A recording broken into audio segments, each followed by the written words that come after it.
Lungs are made up of areas called lobes.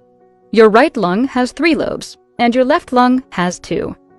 Your left lung is smaller than your right because it shares that side of the chest with your heart. Your trachea carries air into the lungs.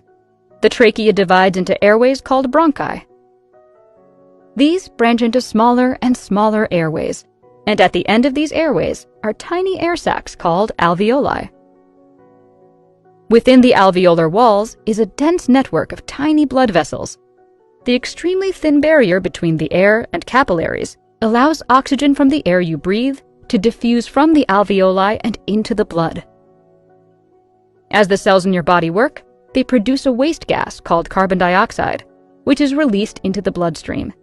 Your lungs get rid of this waste gas when you breathe out. The oxygen-rich blood then travels from your lungs to the heart, where blood is pumped to the rest of your body. More specifically, it flows from the lungs to the left atrium through the pulmonary veins. Your mitral valve opens to send blood from your left atrium to your left ventricle. When your left ventricle is full, it squeezes, opening your aortic valve. Your heart sends blood to your aorta, where it flows to the rest of your body. At each body part, a network of tiny blood vessels called capillaries connects the very small artery branches to very small veins. The capillaries have very thin walls.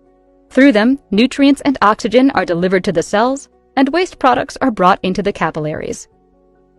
Capillaries then lead into veins, which carry the deoxygenated blood back to the right side of the heart.